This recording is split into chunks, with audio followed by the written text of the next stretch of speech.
A little bit ago, I made a video on fusion monsters in Yu-Gi-Oh! I discussed how they were DOA and the ways Konami fixed them by introducing new mechanics, whether it was contact fusion or new extra deck summoning. Think about it, in early TCG Yu-Gi-Oh! The only way to fusion summon was with the card Polymerization. This card was a super rare in Legend of Blue Eyes White Dragon, so the odds of getting it were low. If you ask me, they should have swapped its rarity with that of the rare card Pot of Greed, or include it in the Yugi and Kaiba starter decks, of which should have also included Rabbit Horseman instead of its inclusion in Metal Raiders, but I digress. The next time it would become available would be in the more common starter deck Joey in March 2003. Honestly, aside from the starter deck Thousand Dragon Flame Swordsman, I don't think I ever performed a fusion summon until 2006 with the Ultimate Edition Blister Pack, and my deck was able to contain all three Blue Eyes and the Ultimate Dragon alongside my copy of Blue Eyes Shining Dragon, but I digress again. Sure, 2002 saw the debut of fusion substitute monsters, but we never saw actual poly searchers until 2005. So with the TCG completely botching fusions on release, how did the OCG treat those purple cards years earlier?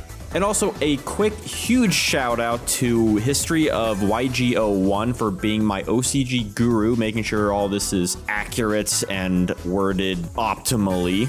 Polymerization first came out in the starter box in March 1999 with the freshman lineup of fusions being Flame Swordsman, Charubin the Fire Knight, Dark Fire Dragon, Fusionist, and Flame Ghost. That's a lot of fire fusions, all familiar cards from LOB.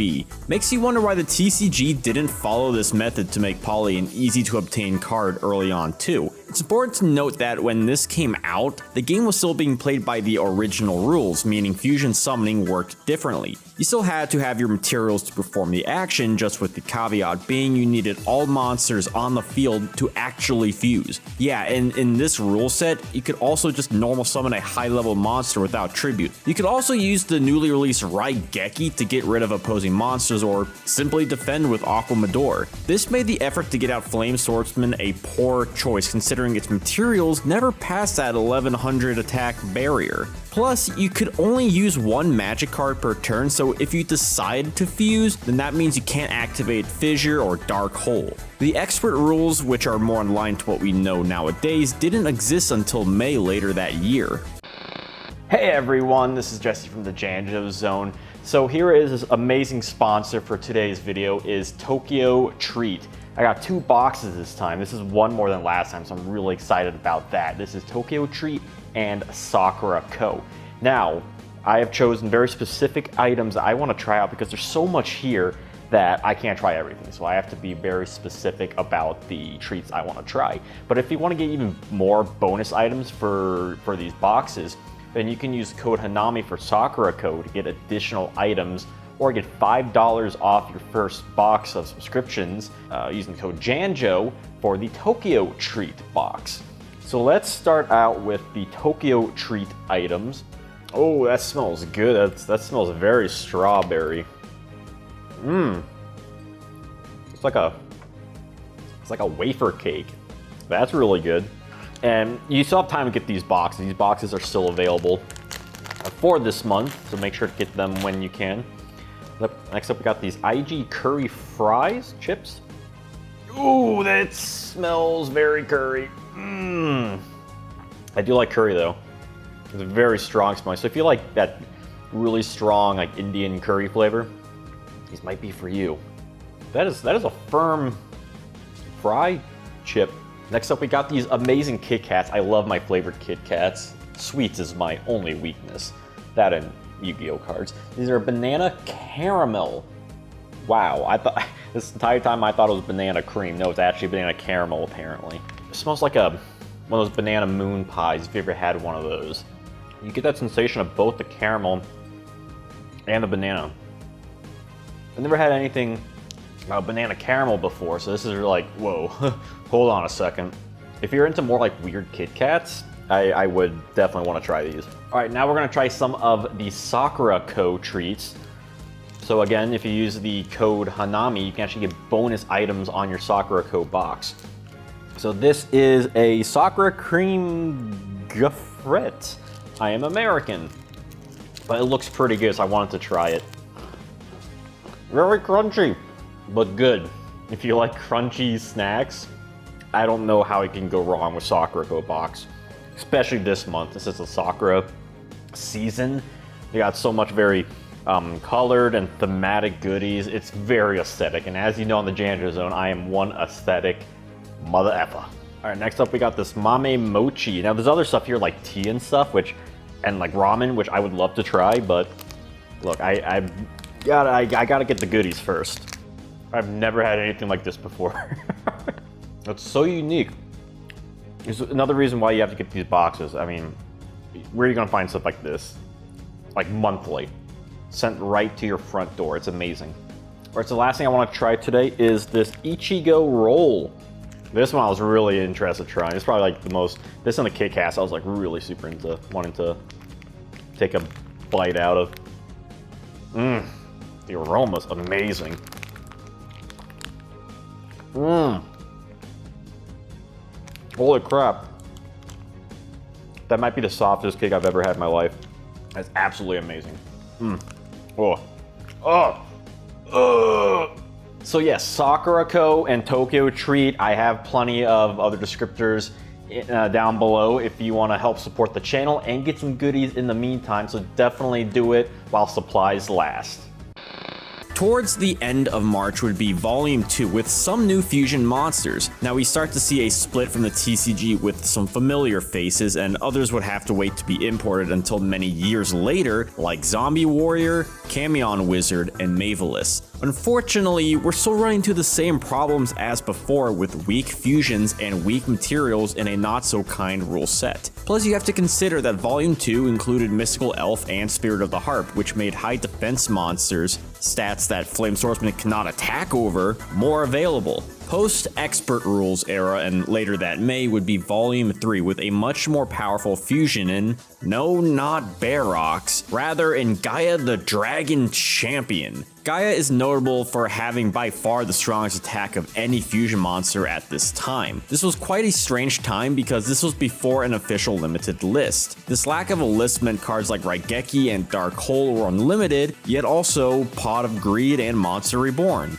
So you could get into or revive your Gaia just as easily as it could be destroyed, if you're being generous anyways. One additional benefit would be, at this point, Curse of Dragon would be the best one tribute monster in the game, even if Gaia was power crept by both Blue Eyes and Dark Magician as your two high-level beaters. Even if you were playing by the original rules and not Brick with the high-level materials, Blue Eyes also existed, which could just attack over Gaia anyways, with both being weak to Dragon Capture Jar. Ultimately, despite Gaia being the best fusion in early OCG Yu-Gi-Oh!, it still did not make any fusion-based deck viable. In August was the Yu-Gi-Oh! Duel Monsters 2 Dark Duel Stories Duelist Legend in Tokyo Dome Tournament rolls right off the tongue. This lengthy national event contained some powerful fusion prize cards. First place would receive all 3 prize cards, which included, for the purpose of this video, Meteor B Dragon and Blue Eyes Ultimate Dragon. These two fusions, having 3500 and 4500 respectively, would make them the high bar for fusions for a long time. Considering only 1 copy of Ultimate and 2 copies of Meteor existed at the time,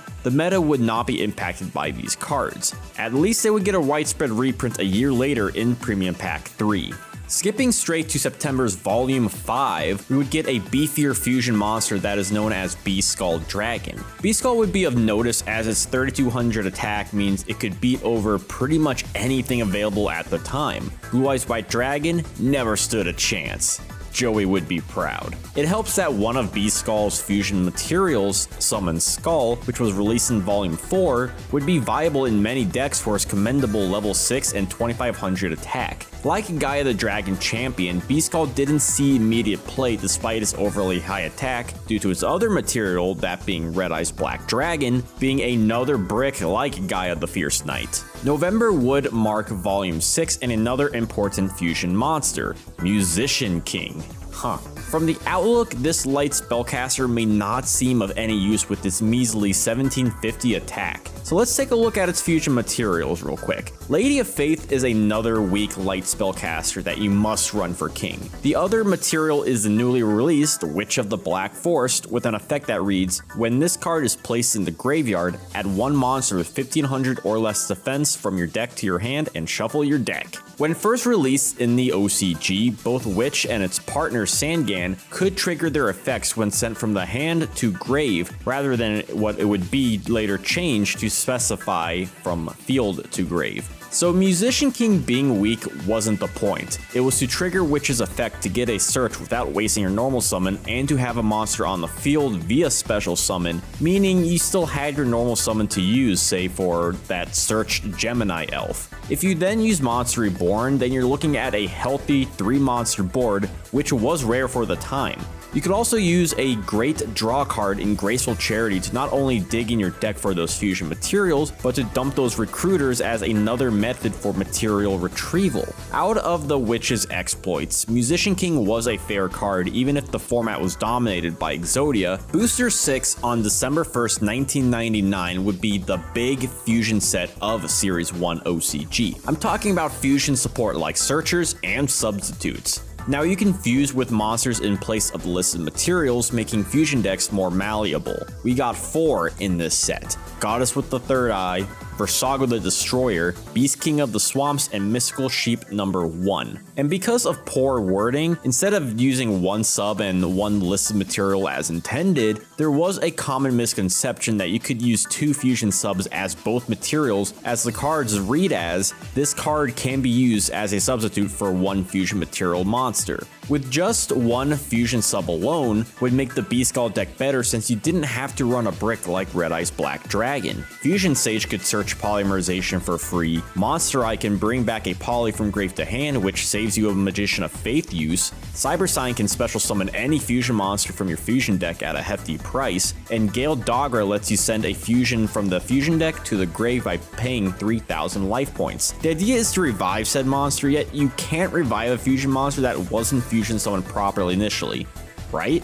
Let's answer this question in a future video. Booster 6 created the first viable fusion deck in Beast Skull Turbo. This deck could potentially OTK with enough draw power and fusion support with Destruction and Change of Heart to back it up. You could still use Musician King to net resources and Cyber Sign to instantly bring out a fusion for that final push. The format was when Exodia, Good Stuff, and Price of Blood decks were around, which, as I discussed in my Ultimate Offering video, the ruling wasn't clarified, meaning Yugioh could normal summon out monsters who normally require tributes for free. Keeping meta decks in mind, Cyber Sign could also get Good Stuff decks access to Beast Skull, so at the end of the day, fusion decks still had an uphill climb even when the best monster to come out of Booster 6 can help various decks, not just fusion. Since this discussion is in regards to Series 1 OCG, we'll finish off with the last of the Volume series, Volume 7.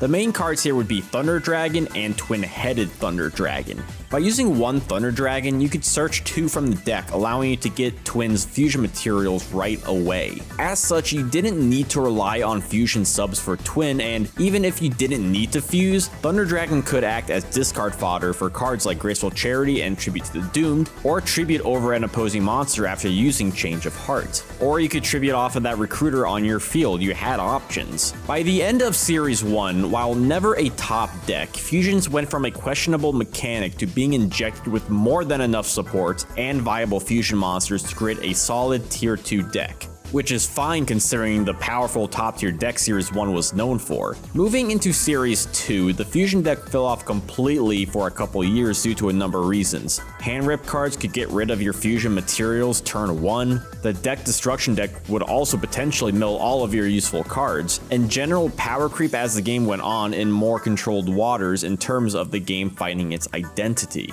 Circling back to the beginning, it's quite fascinating to see the contrasts of how fusions were handled both in the TCG and the OCG. Both regions had incredibly rocky starts for reasons being in weak fusion materials and subpar fusion monsters. The OCG just had to wait until later in its debut year to get a set filled with fusion support, whereas the TCG primarily got support in tournament packs like with the Fusion Subs and Fusion Sage, of which wasn't even released in the TCG until 2005.